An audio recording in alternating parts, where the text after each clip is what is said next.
Bismillahirrahmanirrahim. Assalamualaikum warahmatullahi wabarakatuh. Alhamdulillah. Apa kabar anak-anak kelas 5A min 9 Boyolali yang Pak Guru sayangi? Alhamdulillah, di hari ini, di pagi hari ini, Rabu tanggal 29 Juli 2020, Allah SWT masih memberikan kenikmatan kepada kita berupa kesehatan, kesempatan, kekuatan, sehingga kita masih bisa beraktivitas untuk yaitu melakukan kegiatan belajar mengajar, dan kita masih melaksanakan KBM melalui daring. Baik anak-anak, sebelum Pak Guru melanjutkan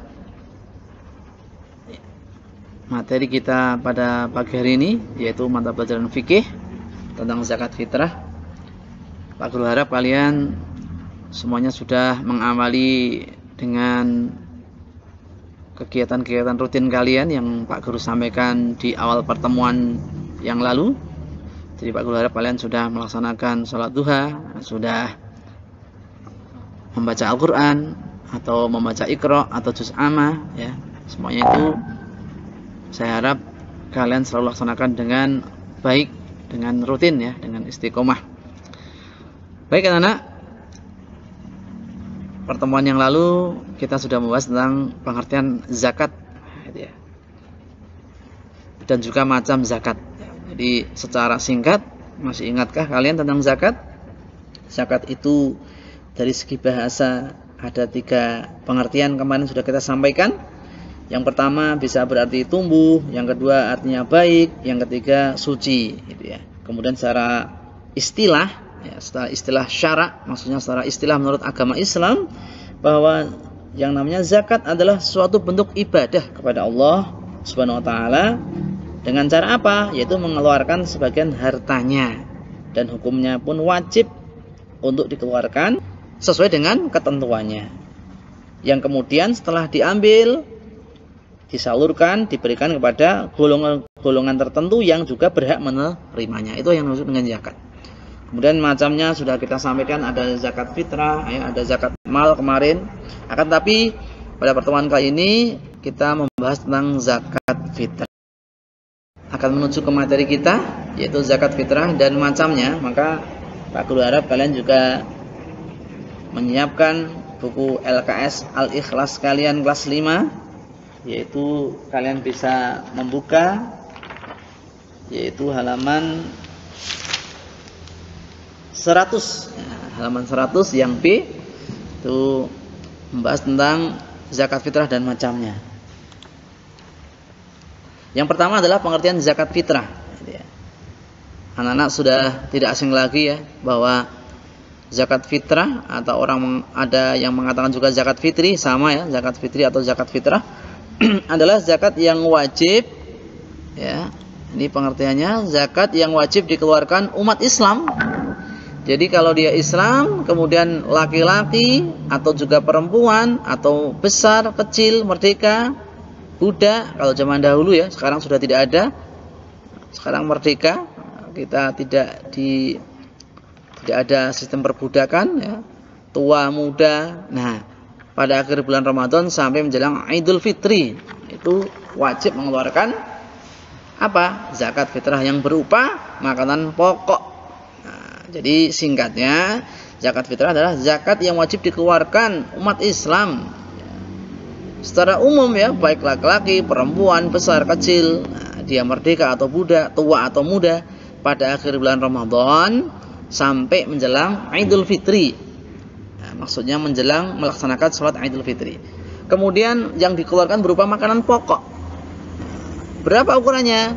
Ada yang mengatakan 3 liter minimal, ada yang juga mengatakan 3,2 liter.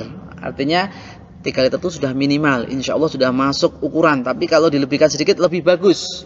Atau menggunakan kilogram, yaitu 2,5 atau 2,5 kilogram. Inilah yang disebut dengan zakat fitrah.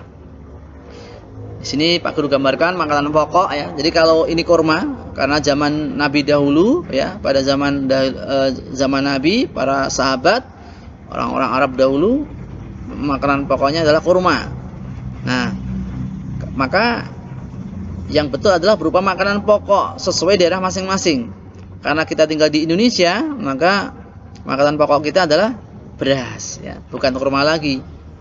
Sehingga kalau kita mengganti dengan kurma, ya malah kesusahan kita, karena makanan pokok kita adalah beras. Lanjut. Nah, ini kurang zakat ya. Zakat fitrah itu disebut juga dengan zakat jiwa atau zakat nafs atau zakat nufus. Orang mengatakan zakat nafs atau nufus. Zakat jiwa. Ini. Kenapa? Karena memiliki tujuan. Zakat fitrah itu bertujuan untuk membersihkan jiwa atau menyucikan diri dari dosa-dosa, dan yang kedua memberikan makanan bagi fakir miskin.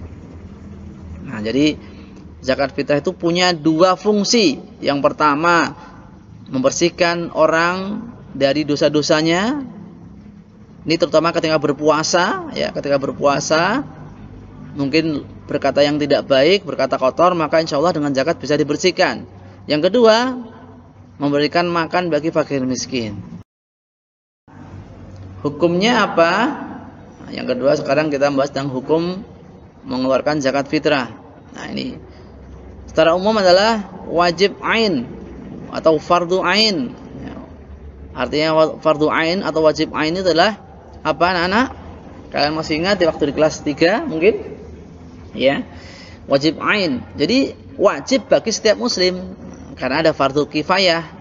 Artinya kalau sebagian muslim sudah melaksanakan, maka yang lain sudah gugur kewajibannya. Kalau fardu ain, setiap muslim harus melaksanakan. Kemudian dalil itu dasar, ya, dasar perintah melaksanakan zakat fitrah. Secara umum yang pertama Quran surat ini, ya. Ini kelihatannya Al-Baqarah, ya. Kita lihat di buku kalian, ya betul ya. Pak Guru kurang menuliskan sumbernya. Quran surat Al-Baqarah ayatnya 43. A'udzubillahi minasyaitonirrajim wa aqimus sholata wa atuz zakata warka'u ma'ar raki'in. Artinya apa? Dan dirikanlah salat, tunaikanlah zakat, dan rukuklah bersama orang-orang yang rukuk. Nah, ini. Jadi kita diperintahkan untuk salat kemudian zakat. Nah, beriringan ya, salat kemudian zakat. Kemudian hadis Nabi di bawahnya, faradu Rasulullah sallallahu alaihi wasallam zakatal fitri tuhratal lis-shaimi minal laghwi warrafathi wa tu'matan lil masakin. Nah, ini yang saya sampaikan tadi, bahwa Rasulullah sallallahu alaihi wasallam mewajibkan zakat fitrah sebagai apa? Penyuci orang-orang yang berpuasa dari apa? Perbuatan yang sia-sia dan kata-kata keji, ya. Kata-kata yang tidak senonoh, ya, kata-kata yang tidak baik, serta sebagai pemberi atau pemberian makanan untuk orang-orang miskin. Nah, ini hadis diriwayatkan Abu Dawud dan Ibnu Majah. Jadi kembali di awal tadi, bahwa zakat fitrah memiliki dua fungsi. Yang pertama, menyucikan orang yang berpuasa, ya, dari kata-kata dan perbuatan yang sia-sia, juga kata-kata yang kotor. Yang kedua, memberikan makanan untuk orang miskin. Alangkah indahnya, ya, ajaran Islam, anak-anak. Ternyata di samping kita mengeluarkan zakat, ternyata berguna bagi diri sendiri dan juga bagi orang lain. Ya, selanjutnya, nah, hadis yang kedua, Ani bin Umar radhiyallahu anhuma qala farada Rasulullah sallallahu alaihi wasallam zakatal fitri sa'an min tamrin aw sa'an min sya'irin 'alal 'abdi wal hurri wal dzakari wal unsa was saghir wal kabir minal muslimin wa amara biha an tu'adda qabla khurujin nas ila shalah. Jadi dari Ibnu Umar radhiyallahu anhuma, ia berkata, Rasulullah sallallahu alaihi wasallam telah mewajibkan zakat fitri atau zakat fitrah sebanyak apa? 1 sok kurma. Nah, ini ukurannya zakat fitrah itu 1 sok kurma atau 1 sok gandum. Karena makanan pokok zaman dahulu pada waktu Nabi adalah kurma atau gandum. Dan 1 sok itu kalau diukur, ya, diukur di negara kita adalah kira-kira tadi 1 sok itu, ya, 3 liter atau 2,5 kilogram. Kemudian kewajiban itu dibebankan kepada pokoknya orang Islam. Tadi saya katakan, ya, Pak Guru sampaikan, orang Islam yang bagaimana? Baik dia hamba sahaya, ya, baik dia adalah budak tapi Islam, orang merdeka tapi dia Islam, laki-laki dia Islam, wanita yang Islam, anak kecil yang Islam ya, orang tua ya yang Islam, ya maka wajib mengeluarkan zakat fitrah. Dan beliau memerintahkan agar zakat fitrah itu ditunaikan sebelum orang-orang keluar menuju sholat Id. Jadi batasannya ya, jangan sampai setelah sholat Idul Fitri baru dibagikan. Jadi zakat fitrah itu dibagikan ya, sebelum melaksanakan sholat Idul Fitri. Ya, apa syarat wajib zakat fitrah? 1. Islam. Ya, kalau bukan Islam tidak wajib. Ya, selain Islam tidak wajib. 2. Memiliki bahan makanan lebih dari 1 sa' untuk kebutuhan dirinya dan keluarganya. Nah, maksudnya itu kalau ya memiliki kelebihan ya, pada malam Idul Fitri sampai siangnya, maka dia sudah wajib mengeluarkan zakat fitrah.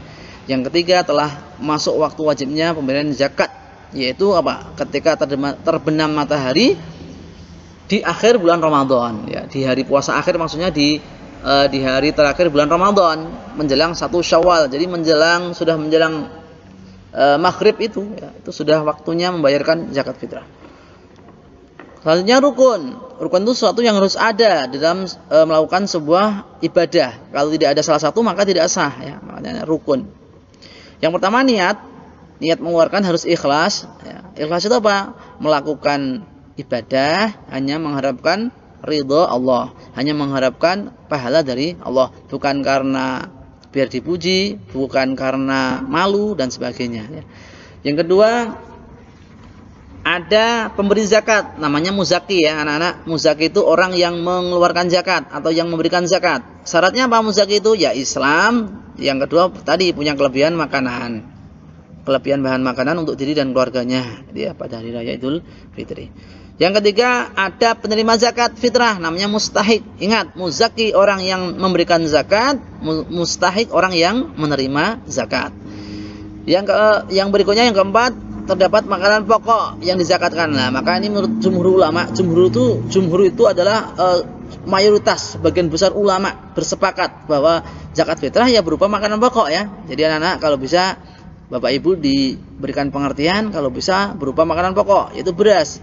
Jangan diganti dengan uang kalau bisa ya. Wallahu alam, walaupun ada yang membolehkan, tapi lebih amannya, lebih hati-hatinya kita sesuai Rasulullah perintahkan itu berupa makanan pokok ya. Karena tadi disampaikan Rasulullah sa'an min tamrin atau sa'an min sya'irin ya. 1 sok korma atau gandum.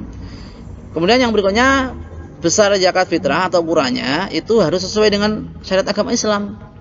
Berapa? Tadi 1 sok.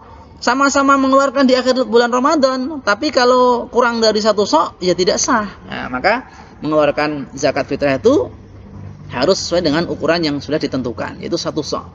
Bisa pakai liter atau kilogram. Atau pakai liter 3 liter atau 2,5 kilogram. Dan fikih kita kali ini ya, singkat saja karena kita belajar secara daring untuk menghemat waktu, menghemat data paket anak-anak ya. Mudah-mudahan bermanfaat. Semoga kalian bisa memahaminya. Dan berikutnya Pak Guru nanti akan memberikan soal latihan ya, untuk mengukur kemampuan kalian. Insya Allah nanti Pak Guru siapkan melalui Google Formulir. Jadi supaya nanti kalian bisa mengerjakan melalui link tautan yang Pak Guru kirim. Kemudian nanti hasilnya biar bisa masuk secara bersama-sama dan Pak Guru mudah untuk mengoreksinya. Demikian apa yang bisa Pak Guru sampaikan. Ada kurang lebihnya Pak Guru minta maaf. Saya akhiri subhanakallahumma wa bihamdika asyhadu alla ilaha illa anta astaghfiruka wa atubu ilaik. Assalamualaikum warahmatullahi wabarakatuh.